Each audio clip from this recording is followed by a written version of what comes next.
Greetings, Angus Woodhead here from Glasshouse Studios, coming to you with another Pro Tools training video. Now today I'm going to look at how to prepare a file or a song for adding a session musician. So in this situation I've got a guide drum track which has been programmed, then I've recorded guitars and bass to that. There's a guide vocal as well. I'm going to send a rough mix away to the drummer and he's going to record to that, and then I'll drop the drums into the session to replace the programmed drums. Now that's a little bit of a funny way to do it. Maybe that's a little bit around the wrong way, but it just seems to work with this particular situation, with this client and with these session musos. It's also got to do with timing and stuff, which days they're available to do sessions and so on. So I've recorded final rhythm guitars and I've recorded final bass. And so now we're going to prepare an MP3 to send away to Phil, the drummer, Phil G, my drummer. And so I'm going to show you how I prepare that. Now there's two different ways you can do this. And I'm going to show you the way using analog summing or an analog console, an outboard, or using in the box. So I'm going to start with the analog summing outboard technique. And here we go. Let's fire up Pro Tools. All right, so here's our session. And in this session, we've got a guide vocal, we've got some rhythm guitars, and we've got some bass with some guide drums. Let's just play a little bit of that.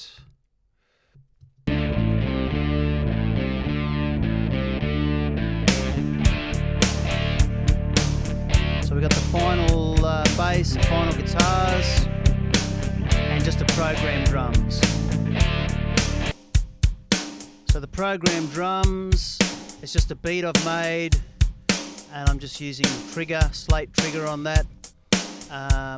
So we've just got a kick, a snare, and a couple of hats. Basically what I'm trying to do is just give the drummer an idea of what sort of kick pattern I would like, what sort of hats pattern. Phil will then enhance and embellish that and put fills and everything in and just make it a whole lot better, of course. Okay, so that's the drums.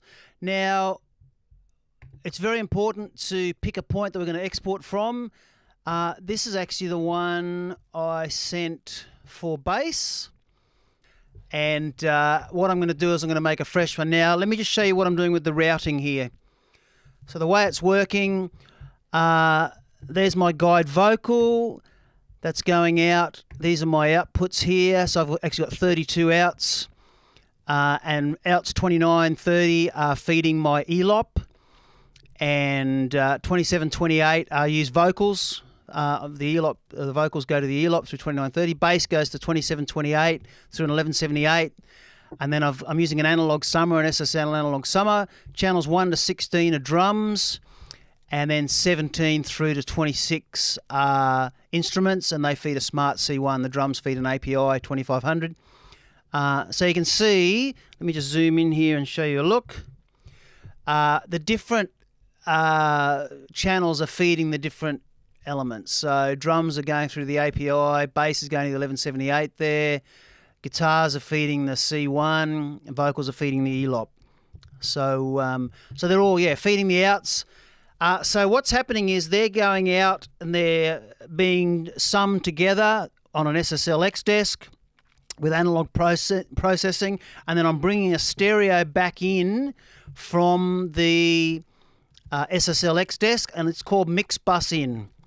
So you can see that there, mix bus in. These are my record channels. I've got a pair of BAE 1073s, a pair of UA 1008, ISA 828, and then the mix bus in is going line in straight into the converters. So I select my mix bus in, and then that feeds an aux. That's an aux, that one. It's not an audio track. And then the aux uses a bus, and I use a bus I named 2-bus. So you can see the 2-bus there. And then when I'm actually printing final mixes, I select 2-bus there.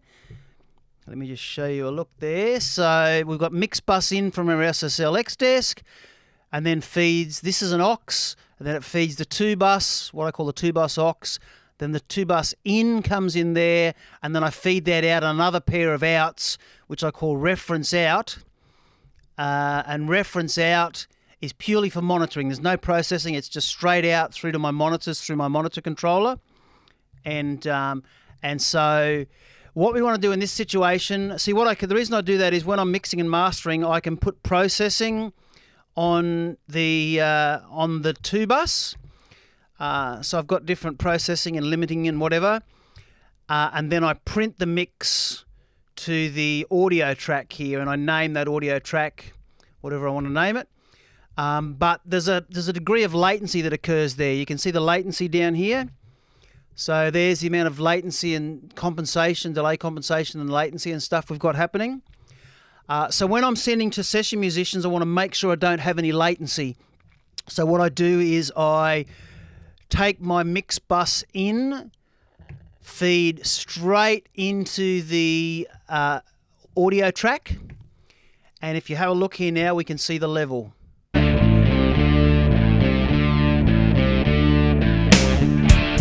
Okay, there's our level. And on my SSLX desk, I can turn that up or down.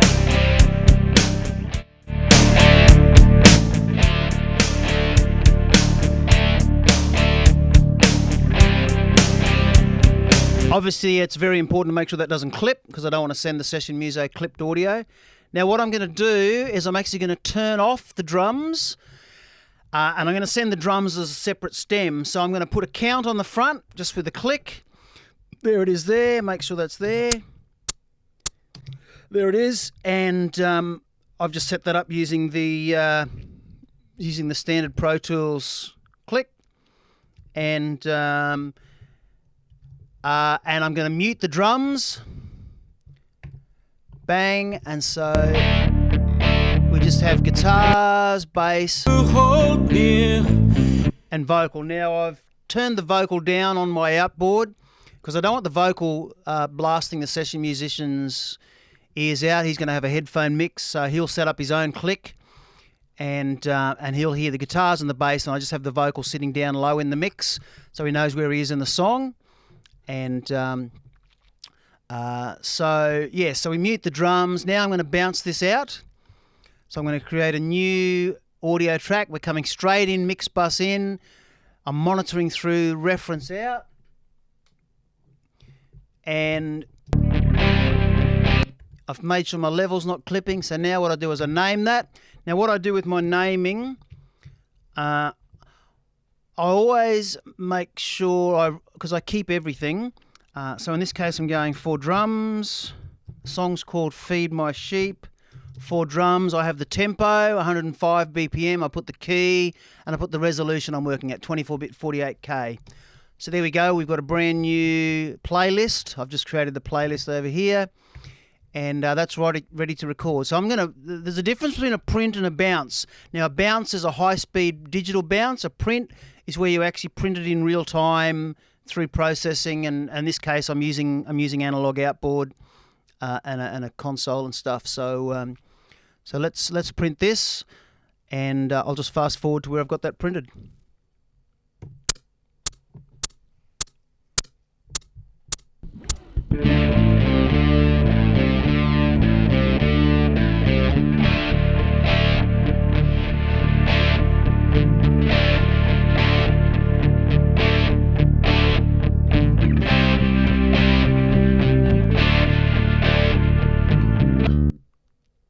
Okay, there's that's the bed, what I call the bed recorded. So that has got the bass, the guitar, and the guide vocal.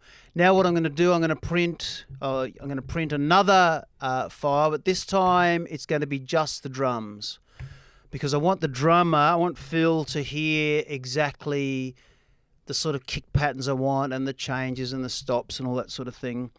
So I just call this guide drums, and so I turn off everything except the drums.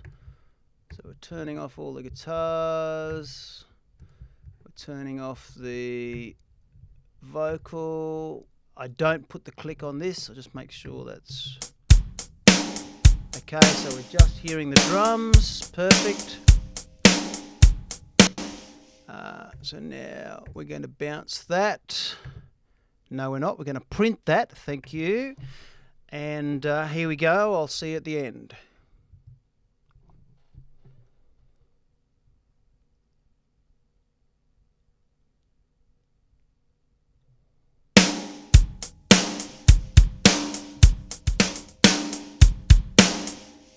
Okay, this song's a fade out. That's why the drums just keep playing right through to the end. So there we have it. So we've got our guide drums and we've got our bed track. So now what I'm going to do is I'm going to export those. So what I do is I select it and I hit Shift Command K.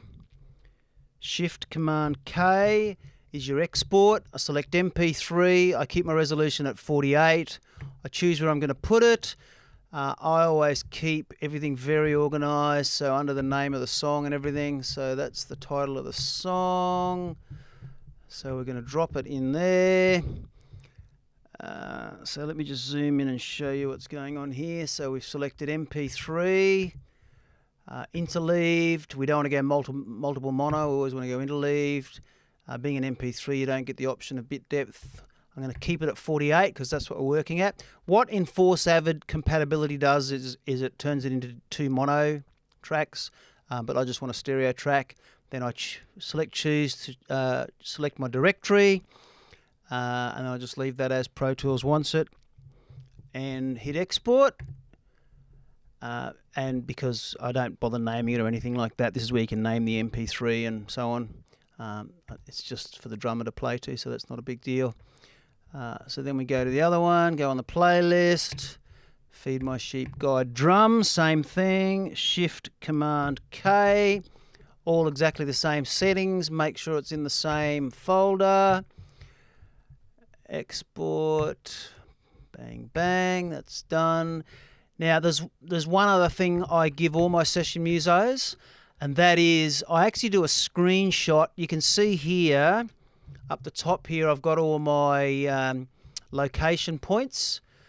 And what I do, I just put a section of the song that is good for the drummer to see, in this case, whoever it is. So what I'm going to do is I'm going to take the vocal down here, put it there, and I'm just going to do a screenshot of what we've got here, which is Shift Command 4, and then I make sure I capture the tempo, and we're just doing a screenshot, get all the location points in, bang, that's it.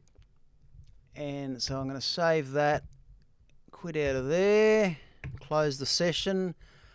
Now there's my screenshot.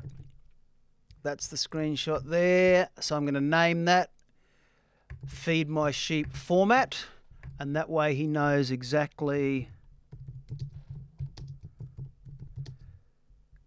the format of the song. And so now we go to our Finder, find the files. This is our client, there they are, we navigate to those, there it is for drums and guide drums. So they're the 2 files I'm going to send him, plus the format. And so I'm going to send him those 3 files, and of course how I do that's totally up to me. In my situation I use Dropbox, so I'm going to select those 3, Feed My Sheep Format, the guide drums and the bed track. Copy those, head over to my Dropbox folder, and so now I'm going to paste those in there. And so now Phil G has the bed track, shows him the tempo, the key, the resolution. He has the guide drums and he has the format. So now he can load that into his session from at 0, set the tempo in his session so he can cut and paste and move things around to a grid, and then he's got the format.